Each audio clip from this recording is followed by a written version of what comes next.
قال الله تعالى الذين إن مكناهم في الأرض أقاموا الصلاة وآتوا الزكاة وأمروا بالمعروف ونهوا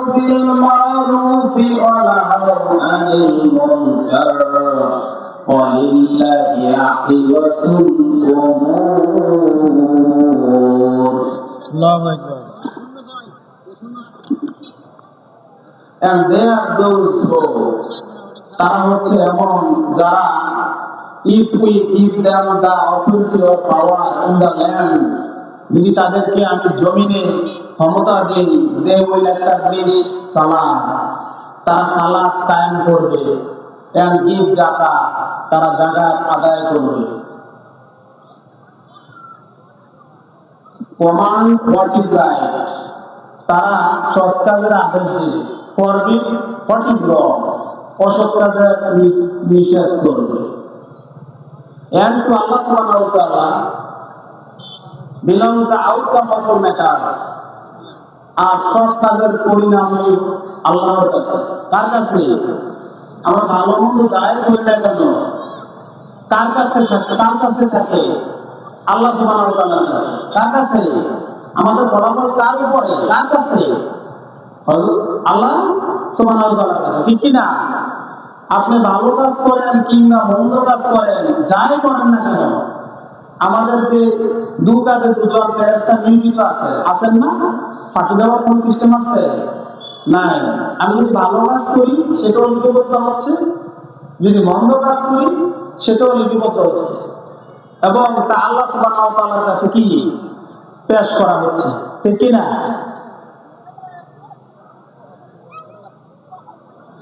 হাদিসে আসছে হযরত আবু কাতাদা সালাম রাদিয়াল্লাহু তাআলা আনহু কর্তৃক বর্ণিত, হযরত মুহাম্মদ সাল্লাল্লাহু আলাইহি ওয়াসাল্লাম বলেন, তোমাদের মধ্যে যে মসজিদে প্রবেশ করবে সেজন্য 2 রাকাত সালাত আদায় করে। কি করে? জামাতের পূর্বে 2 রাকাত সালাত আদায় করে। তা আল্লাহ সুবহানাহু ওয়া তাআলার কাছে খুবই গ্রহণযোগ্য। কি? খুবই গ্রহণযোগ্য। আমরা যাতে এখন থেকে কি করি, যে মসজিদে প্রবেশ করলে যে কোনো সালাতের আযান হওয়ার পরেই মসজিদে প্রবেশ করার সাথে সাথেই 2 রাকাত সালাত আদায় করব, জামাত শুরু হওয়ার পূর্বে। মনে থাকবে? সেটা আল্লাহ সুবহানাহু ওয়া তাআলার কাছে খুবই গ্রহণযোগ্য। হুজুর পাক সাল্লাল্লাহু আলাইহি ওয়াসাল্লাম যখন মেরাজে যান, তখন হযরত বেলাল রাদিয়াল্লাহু তাআলা আনহুর পায়ের আওয়াজ শুনতে পান। তখন তিনি দুনিয়াতে এসে বললেন, হে বেলাল, তুমি এমন কি ইবাদত করো, আমি তোমাকে সেই মেরাজে তোমার পায়ের আওয়াজ শুনেছি। ও হুজুর, আমি তো এমন কিছু ইবাদত, স্পেশাল কোনো ইবাদত করি না, তবে হ্যাঁ, ওযু করার পরে আমি 2 রাকাত সালাত আদায় করি। সবাই বলে সুবহানাল্লাহ। আল্লাহ সুবহানাহু ওয়া তাআলা দেখেন, ওযু করার পরে 2 রাকাত সালাত আদায় করার কারণে তাকে কবুল করেছে। সুবহানাল্লাহ। খুব সুন্দর, ঠিক না? ইসলাম কত সুন্দর দেখেন। আল্লাহ সুবহানাহু ওয়া তাআলা আমাদের এমন একটি দিন দিয়েছেন যে যেটা একদম সহজ সরল। ঠিক কি না? ইসলাম কিন্তু একদম সহজ সরল। ইসলাম একদম সঠিক রাস্তা, সঠিক পথ ও পাথর। ইন্নাদ দীনা ইনদাল্লাহিল ইসলাম। Religion in the sight of Allah subhanahu wa ta'ala is Islam. সূরাতুল আলী ইমরানের 19 নম্বর আয়াতে আল্লাহ সুবহানাহু ওয়া তাআলা বলতেছেন, আমার একমাত্র মনোনীত দিন হচ্ছে ইসলাম। ঠিক কি না? আর কিছু না। আমার একমাত্র মনোনীত দিন কি? ইসলাম। ইসলাম ব্যতীত কোনো মত বা ধর্ম আমার কাছে গ্রহণযোগ্য হবে না। আল্লাহ সুবহানাহু ওয়া তাআলা কোরআনুল কারীমের আরেকটি আয়াতে সূরাতুল আয-যারিয়াত 51 নম্বর সূরার 56 নম্বর আয়াতে আল্লাহ সুবহানাহু ওয়া তাআলা বলতেছে, ওমা খালাকতুল জিন্না ওয়াল ইনসা ইল্লা লিয়াবুদুন। I created human beings and jinn only to worship me, nothing else. আমি মানুষ ও জিন জাতিকে সৃষ্টি করেছি একমাত্র আমার ইবাদতের জন্য, আর কোনো কাজ করার জন্য। কিসের জন্য? মানুষ ও জিন জাতিকে সৃষ্টি করেছি একমাত্র আমার ইবাদত করার জন্য। তার মানে এই আয-যারিয়াতে সূরা ৫৬ নম্বর আয়াত আল্লাহ সুবহানাহু ওয়া তাআলা বলে দিয়েছেন কেন মানুষ জিন তৈরি করেছে, ঠিক কি না? আপনি নামাজ পড়েন, সেটা একটা ইবাদত। যাকাত আদায় করেন, ইবাদত। ভালো কাজ করেন, ইবাদত। একজন অসহায় ব্যক্তিকে খাবার দেন, ইবাদত। সত্য কথা বলেন, ইবাদত। আপনি নফল সালাত আদায় করেন, সেটা ইবাদত। তার মানে একমাত্র জিন ও মানুষকে ইবাদতের জন্য সৃষ্টি করছে। কিসের জন্য? ইবাদতের জন্য, ঠিক না? আর কোন প্রাণীর জবাব দেবে না, শুধু দুটি জাতির জবাব দেবে, এক হচ্ছে জিন আর এক হচ্ছে কি মানুষ জাতি। আজকে দেখেন মানুষ জাতি দুনিয়া নিয়ে ব্যস্ত, ঠিক না? দুনিয়ার নাজ নিয়ামতে বস্তুবাদ দুনিয়ার প্রতি আকৃষ্ট। আল্লাহ সুবহানাহু ওয়া তাআলার দিকে তারা সাড়া দিচ্ছে না। এবং কিছুদিন পূর্বে আপনার শুক্রবার কিন্তু আপনার ভূমিকম্প হয়েছে, ঠিক না? কিয়ামত কিন্তু শুক্রবারে হবে। হ্যাঁ মুসলিমেরা, সজাগ হও, এখনো সময় আছে। আল্লাহ সুবহানাহু ওয়া তাআলা এই শুক্রবারে এই ভূমিকম্পের মাধ্যমে কিন্তু আমাদেরকে সতর্কবাণী দিচ্ছেন, ঠিক কি না? আপনি দুনিয়ার সম্পদ, ক্ষমতা, পুত্র, সন্তান, স্ত্রী নিয়ে ব্যস্ত আছেন, ব্যবসা পাতি নিয়ে ব্যস্ত আছেন, আল্লাহ ডাকে সাড়া দিচ্ছেন না। আল্লাহ সুবহানাহু ওয়া তাআলা কিন্তু আপনাকে সতর্কবার্তা পাঠিয়েছে, ঠিক কি না? আপনার এখনো সময় আছে। এটা মুসলমানদের জন্য সতর্কবার্তা। মুসলমানদের জন্য কি সতর্কবার্তা? কেউ যদি অন্য মতবাদের হয়, আমার কোনো দুঃখ নেই। দুঃখ আছে, হেদায়েত করবে একমাত্র আল্লাহ তাআলা। কে করবে? একমাত্র আল্লাহ তাআলা। কেউ যদি হিন্দু, বৌদ্ধ, খ্রিস্টান, ইহুদি, নাস্তিক যে কোনো মতবাদের হোক, আমাদের কোনো দুঃখ আছে? দুঃখ নেই। কিন্তু তুমি মতবাদের নামে কিছুদিন পূর্বে সাম্প্রতিক যে একটা ঘটনা ঘটেছে, একজন বাউল আমার আল্লাহ সুবহানাহু ওয়া তাআলাকে নিয়ে কথা বলেছে। এই শুনে রাখো, তুমি যেই মতবাদের হও না কেন, আমার আল্লাহ সুবহানাহু ওয়া তাআলা সম্পর্কে যদি কোনো কথা বলো, কুরআনুল কারীমকে নিয়ে যদি কোনো কটূক্তি করো, আমার নবী হযরত মুহাম্মদ সাল্লাল্লাহু আলাইহি সাল্লামকে নিয়ে যদি তুমি ব্যঙ্গ করো, তাহলে আমি মুসলমান হিসাবে কিন্তু আমি তা ছাড় দেব না। তুমি যেই হও না কেন, তুমি বিভিন্ন মতবাদের হতে পারো, আমার কোনো দুঃখ নাই। কিন্তু যখন তুমি আমার ধর্মীয় অনুভূতিতে আঘাত করবে, আমি তখনই প্রতিবাদ করবো, ঠিক কিনা? এই যুব সমাজ আজকে সারা বিশ্বে মুসলমান নির্যাতিত হচ্ছে, তুমি কিভাবে শান্ত থাকতে পারো? তুমি কিভাবে এই অনলাইন জগতে তুমি নিজেকে নিয়োজিত করে তোমার জীবন ধ্বংস করতেছো? আজকে মুসলমান নির্যাতিত হচ্ছে, মুসলিম ভাই বোনেরা প্রত্যেকটা মুহূর্তে নির্যাতিত হচ্ছে, হচ্ছে কিনা? ভারতের কাশ্মীরে তাকালে দেখা যায় মুসলিম বন্ধের উপর নির্যাতন চলতেছে। মুসলমান ভাইদেরকে জোর করে গোবর খাওয়ানো হচ্ছে, তাদের মুরগিদেরকে দাড়ি কেটে দেওয়া হচ্ছে, এবং মুসলমান হওয়ার কারণে তাদের ঘর বাড়ি ভেঙে দিচ্ছে। আমি ভারত সরকারকে হুঁশিয়ার করে বলে দিতে চাই, তোমাকে স্মরণ রাখতে হবে, সেই ভারতবর্ষ মুসলিম জাতি শাসন করেছিল দীর্ঘ 900 বছরের উপরে। আজকে তোমরা কত বছর শাসন করতেছ? তখন একটা হিন্দু অত্যাচারিত হয় নাই। কিন্তু আজকে ক্ষমতায় আসার পরে শুধু পত্রিকায় দেখি, অনলাইনে দেখি, মিডিয়াতে দেখি, ইউটিউব, ফেসবুক খুললেই দেখা যায় আমার মুসলিম ভাই বোনেরা নির্যাতিত হচ্ছে। তখনকার সময় কোন মুসলমান নির্যাতিত হয় নাই, তেমন কোন রেকর্ড নাই। আজকে তুমি মুসলমানদের উপরে নির্যাতন করতেছ, কারণ শুধু একটাই, তারা আল্লাহ সুবহানাহু ওয়া তাআলার একাত্মবাদকে বিশ্বাস করে, ঠিক কিনা? আমি যে ভারত সরকারকে, মোদী সরকারকে হুঁশিয়ার করে দিতে চাই, তুমি যদি সাবধান না হও, তাহলে আল্লাহ সুবহানাহু ওয়া তাআলা গজব পতিত হবে তোমার উপর। তাছাড়া সারা বিশ্বে একাট্টা হয়েছে মুসলমানদেরকে ধ্বংস করার জন্য। আমেরিকা থেকে শুরু করে সেই সুদূর ইসরায়েল কোনো দেশ না। ইসরায়েলকে বলা হয় মধ্যপ্রাচ্যের cancer. Israel is the cancer of the middle east. ইসরায়েলকে মধ্যপ্রাচ্যের ক্যান্সার বলা হয়। ইসরায়েল কোনো দেশ নয়, এটা হচ্ছে একটা পরজীবী জীবাণু। Israel is the Parasite for the world. Israel is the threat for the human beings. তারা এমন একটি পরিকল্পনা নিয়েছে, নিউ ওয়ার্ল্ড অর্ডার। তারা পৃথিবীর অধিকাংশ মানুষকে হত্যা করবে। আপনি যদি মধ্যপ্রাচ্যের দিকে তাকান, আজকে দেখেন কি অবস্থা। ফিলিস্তিনের অবস্থা ধ্বংস, লেবাননের অবস্থা ধ্বংস, সিরিয়ার অবস্থা ধ্বংস। ধীরে ধীরে তারা পুরো বিশ্বকে তারা ক্যাপচার করতেছে। আমাদের যদি এখনো সময় আছে, যদি সতর্ক না হই, আমরা যদি এখনো সতর্ক না হই, তাহলে আমাদের ভবিষ্যৎ ভয়ঙ্কর পরিস্থিতির অপেক্ষা করতেছে। ঠিক কিনা মুসলিম ভাই ও বোনেরা? আমি আপনাদেরকে একটাই মেসেজ দিতে চাই, আপনি ঈমানকে শক্তিশালী করেন।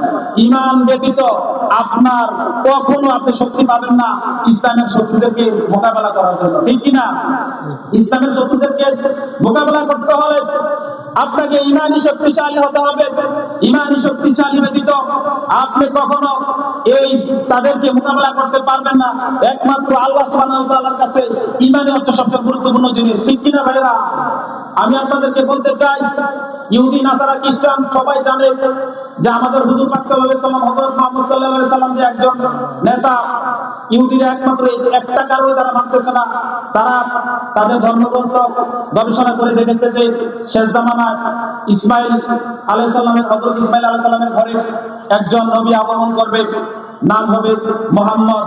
এজন্য তারা তাকে মানতে কি নারাজ।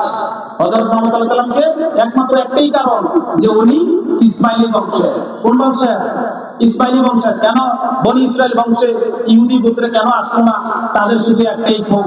এজন্য আল্লাহ সুবহানাহু ওয়া তাআলা তাদেরকে সূরাতুল ফাতিহার মাধ্যমে ঘোষণা দিয়ে দিয়েছেন, তারা হচ্ছে একমাত্র গজবপ্রাপ্ত। তারা কি? তারাই হচ্ছে একমাত্র গজবপ্রাপ্ত। নাসারারা হচ্ছে পথভ্রষ্ট। যারা আমরা খ্রিস্টান বলি, তাদের কোরআনের ভাষা তাদেরকে বলা হয় নাসারা। পৃথিবীতে একমাত্র জঘন্যতম যদি কোন শত্রু থাকে ইসলামের, তা হচ্ছে ইসরায়েল। তা কি? ইসরায়েলের ইহুদিরা। আপনি ইউটিউব খোলেন, পত্রিকা দেখবেন কিছুদিন আগেই তারা গাজাতেও হত্যাকাণ্ড চালিয়েছে। এখন তারা পশ্চিম তীরে তারা হত্যাকাণ্ড চালাচ্ছে। মা বোনদেরকে ধরে ধরে নিয়ে যাচ্ছে, ভাইদেরকে, তাদেরকে পুরুষ যারা আছে তাদেরকে হাত পা বেঁধে তাদেরকে গুলি করে মেরে ফেলা হচ্ছে। কঠিন অবস্থা, কঠিন পরিস্থিতি। এই কঠিন পরিস্থিতি মোকাবেলা করতে হলে আমাদের মুসলমানদের ঈমানি শক্তি ব্যতীত আমরা কি এগুলো মোকাবেলা করতে পারবো না। এই শেষ জামানায় ফেতনা ফাসাদের যুগে আসুন আমরা এই দিন দুনিয়ার এই কর্মকাণ্ড থেকে কিছুটা সময় হলেও আমরা আল্লাহ সুবহানাহু ওয়া তাআলার দিকে ধাবিত হই। তা না হলে আমাদের যে কঠিন পরিস্থিতি সামনে অপেক্ষা করতেছে তা মোকাবেলা করা সম্ভব না। মোকাবেলা করা সম্ভব? আমি আপনি বস্তুবাদের প্রতি আকৃষ্ট, দুনিয়ার এই বস্তুবাদের প্রতি আকৃষ্ট হয়ে ব্যবসাপাতি করতেছি। আমি আমার রাজনীতি নিয়ে ব্যস্ত, ক্ষমতা নিয়ে ব্যস্ত, নারী নিয়ে ব্যস্ত, পুত্র সন্তানদের ভবিষ্যৎ নিয়ে ব্যস্ত, চাকরি বাকরি নিয়ে ব্যস্ত, কিন্তু আল্লাহ তাআলা কাজে কোনো ব্যস্ততা নাই, দিনের কোনো কাজ নাই। দিনের কাজে আপনার যত অজুহাত, আমার সময় নাই সালাত আদায় করা। 5 ওয়াক্ত সালাত আদায় করতে আপনার 1 ঘন্টার সময় বেশি হবে না।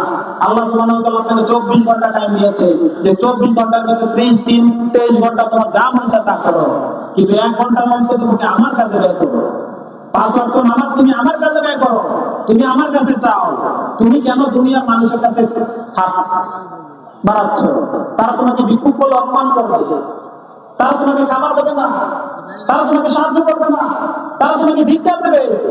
আর তুমি পাপ করতে করতে যদি ক্লান্ত হয়ে যাও, আমার মসজিদে প্রবেশ করো, আমার মসজিদে প্রবেশ করে আমার কাছে তুমি চাও, আমি তোমাকে যা চাও আমি তাই দেব। আল্লাহ সুবহানাহু ওয়া তাআলা আমাদেরকে দেওয়ার জন্য বসে আছে, ঠিক কি না? আমাদেরকে চাইতে হবে তো, আমরা তো চাই না। আমরা এই দুনিয়া নিয়ে ব্যস্ত। আমরা মনে করি যদি 5 তলা হয়েছে, আমার যদি 10 তলা হতো, ওই 5 তলা 10 তলা নিয়ে আপনি টেনশনে আছেন। আরেকজনের 1 লাখ টাকা আছে, 10 লাখ টাকার টেনশনে আছে। কিন্তু আরেকজন আল্লাহ সুবহানাহু ওয়া তাআলা ইবাদত বন্দেগীতে বলছিল, ঠিক কি না? সে সম্পদের প্রতিযোগিতা করতে করতে এক সময় সে মারা যাবে, তার আমলনামা 0। এই দুনিয়াতে একমাত্র ধনী ব্যক্তি ওই ব্যক্তি যার আমল ভালো। যার কি আমল ভালো, আর আপনার কোটি টাকা সম্পদ থাকার পরেও, ক্ষমতা থাকার পরেও আপনার যদি আমল না থাকে, আপনার মতো ফকির এই আসমানের নিচে জমিনের উপরে আর নাই, ঠিক কিনা? আমরা যারা দুনিয়াতে যারা সাহায্য সহযোগিতা চায় তাদেরকে আমরা ফকির বলি, তারা ফকির না, তাদের চেয়ে আরো নিকৃষ্ট অবস্থায় আছে যারা সম্পদ থাকার পরেও তাদের তাদের মন কি আল্লাহর জন্য কাঁদে না, যাদের মন আল্লাহ সুবহানাহু ওয়া তাআলার জন্য কাঁদে না, আল্লাহ তাআলার ইবাদত করে না, নামে ইসলাম, নামে মুসলমান, কিন্তু ইহুদি নাসারা খ্রিস্টানদের কালচার অনুসরণ করতেছি। আল্লাহ সুবহানাহু ওয়া তাআলা কি আপনার উপর আমার উপর রহমত দেবেন? কখনো দেবে না। আপনার সন্তান দেখেন ইহুদি স্টাইলে চুলের কাটিং মারতেছে, মেয়েরা দেখে টিকটক করতেছে, তারা ইসলামের কোন ধারে গেছে না, তারা কোরআন পাঠ করতেছে না, কোরআনের জ্ঞান তাদের নাই, হাদিসের জ্ঞান নাই, নবীর আদর্শ নাই, মহিলা সাহাবীদের আদর্শ নাই, তারা পরভ্রষ্ট অবস্থায় জীবনযাপন করতেছে, ঠিক কিনা ভাই? আমাদের এখনো সময় আছে। আল্লাহ সুবহানাহু ওয়া তাআলা ভূমিকম্প দিয়ে আমাদেরকে সতর্ক করেছেন, আমরা যদি দিনের পথে এখনো ফিরে না আসি, আমাদের জন্য ভয়াবহ বিপদ অপেক্ষা করতেছে, যে বিপদ মোকাবেলা করা সম্ভব না, ঠিক না? সারা বিশ্বের সবচেয়ে বড় জাদুঘর হচ্ছে আপনার ব্রিটিশ মিউজিয়াম। নাম কি? British museum. সেই ব্রিটিশ মিউজিয়ামে প্রধান ফটকে লেখা আছে, as a learner, as a leader, as a teacher, as a father, as a prophet, as a lawmaker, Muhammad সাল্লাল্লাহু আলাইহি ওয়াসাল্লাম is the super human in the world, ঠিক না? দেখেন, তারা খ্রিস্টান হওয়ার পরেও তাদের যে মেন যে জাদুঘর রয়েছে, ওই জাদুঘরের প্রধান ফটকে আমাদের বিশ্বনবীর নাম সুন্দরভাবে লেখা আছে। তারা জানে না? তারা জানে। তারা শুধু একটা কারণে মানতেছে না, আমরা যদি এই হযরত মুহাম্মদ সাল্লাল্লাহু আলাইহি সাল্লামকে লিডার হিসেবে মানি, এই দুনিয়াতে আমাদের কর্তৃত্ব বলতে থাকবে না, আমাদের ক্ষমতা থাকবে না, আমাদের রাজত্ব থাকবে না। তা না হলে তারা কেন হযরত মুহাম্মদ সাল্লাল্লাহু আলাইহি সাল্লামের নাম ওই ব্রিটিশ মিউজিয়ামে প্রধান ফটকে উল্লেখ করেছে? তারা তো হযরত মুসা আলাইহিস সালামের নাম উল্লেখ করতে পারত, ঠিক না? হযরত ঈসা আলাইহিস সালামের কথা উল্লেখ করতে পারত, কিন্তু তারা গবেষণা করে দেখেছে যে একমাত্র হযরত মুহাম্মদ সাল্লাল্লাহু আলাইহি সাল্লাম ইজ দ্য ফিট পারসন, ঠিক না? এন্ড অ্যাকসেপ্টেড পারসন, গ্রহণযোগ্য ব্যক্তি, যার নামটা ওই প্রধান ফটকে সুন্দরভাবে মানায়, যার জীবনে সকল ঘটনা রয়েছে। উনি সাংসারিক জীবন করেছেন, ওনার স্ত্রী সন্তান রয়েছে, ওনার কন্যা সন্তান রয়েছে, উনি যুদ্ধ করেছেন, উনি পুরো জাতির জন্য রহমত। আল্লাহ সুবহানাহু ওয়া তাআলা সূরাতুল আম্বিয়া 21 নম্বর সূরা 107 নম্বর আয়াতে বলতেছেন, ওয়া মা আরসালনাকা ইল্লা রাহমাতাল লিল আলামিন।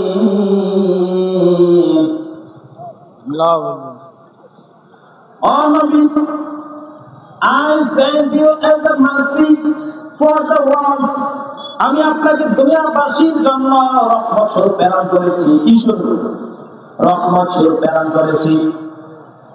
আপনাকে আমি দুনিয়ার কল্যাণের জন্য প্রেরণ করেছি। আপনাকে আমি শুধু শুধু তৈরি করে নাই, আমি যা কিছু সৃষ্টি করেছি, যত সৃষ্টি রয়েছে সকল সৃষ্টির মালিক আমি। সকল সৃষ্টি কি? সকল সৃষ্টির মালিক আমি।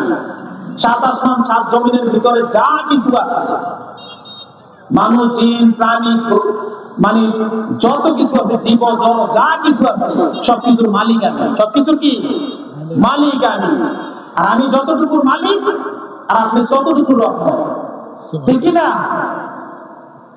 আমি আপনাকে এই সকল সৃষ্টির জন্য আপনাকে রহমত স্বরূপ প্রেরণ করেছি। আল্লাহ সুবহানাহু ওয়া তাআলা কতটুকু সম্মান করেছেন আমার আপনার নবীকে। আমরা কিরকম নবী পেয়েছি চিন্তা করা যায়? চিন্তা করা যায়? যায় না। আপনি ইহুদি বলেন, তাদের কোনো নেতা নাই, আছে?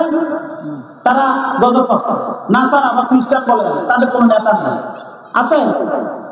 কোনো নেতা নাই। তারা পথভ্রষ্ট, আসেন বৌদ্ধ। বৌদ্ধ তো কোনো ধর্ম না, সেটা নাস্তিকতাবাদ। তারা কোনো প্রভু বিশ্বাস করে না। এটা গৌতম বুদ্ধের একটা মতবাদ। হিন্দুদের কোনো নেতা নাই, আছে কি? নির্দিষ্ট কোনো নেতা নাই। নাস্তিক তো তারা অবিশ্বাস করে, ঠিক কিনা? নাস্তিক অবিশ্বাস করে। আমরা মুসলিম জাতিরা কতটুকু ভাগ্যবান দেখুন, আল্লাহ সুবহানাহু ওয়া তাআলা আমাদের জন্য একজন নেতা পাঠিয়েছেন, আমাদেরকে একজন শিক্ষক দিয়েছেন, যিনি আমাদেরকে শিক্ষা দিয়েছেন তার হাদিসের মাধ্যমে। উনি তার হাদিসের মাধ্যমে আমাদেরকে শিক্ষা দিয়েছেন। উনি একটা কথাই বলেছেন, এই দুনিয়া ত্যাগ করার পূর্বে, হে আমার উম্মতেরা, তোমরা আল্লাহ সুবহানাহু ওয়া তাআলার কোরআনকে আঁকড়ে ধরো আর আমার সুন্নতকে অনুসরণ করো, তাহলে তোমাদেরকে দুনিয়ার কোনো ফিতনা ফাসাদ, কোনো দাজ্জালি শয়তান তোমাদেরকে ক্ষতি করতে পারবে না, ঠিক কিনা? আপনার আমার এখনো সময় আছে, আমরা এখনো ইসলামের পথে আছি। ইসলাম মানে শান্তি, আমরা আল্লাহর দ্বীনের পথে আছি, ঠিক কিনা? কারণ একমাত্র আল্লাহর কাছে মনোনীত দ্বীন হচ্ছে ইসলাম। ইসলাম ব্যতীত কোনো মতবাদ, কোনো ধর্ম আর কোনো কিছু আল্লাহর কাছে গ্রহণযোগ্য হবে না। হবে? হবে না। আমাদের বয়স ধীরে ধীরে বৃদ্ধি পাচ্ছে, আমাদের সন্তানেরা আমাদের কথা শুনতেছে না। তারা ইহুদি নাসারাদের প্রযুক্তিতে আসক্ত, তারা ফেসবুক ইউটিউবে আসক্ত, তারা নাচ গানে আসক্ত। হুজুর পাক সাল্লাল্লাহু আলাইহি সাল্লাম বলেছেন, হে আমার উম্মতেরা, আমি চলে যাচ্ছি, যাওয়ার পূর্বে একটা কথা বলি, তোমাদের জন্য আমি একটা ফিতনা রেখে যাচ্ছি, সেটার নাম হচ্ছে নারী। শয়তানের একমাত্র হাতিয়ার হচ্ছে কি? নারী।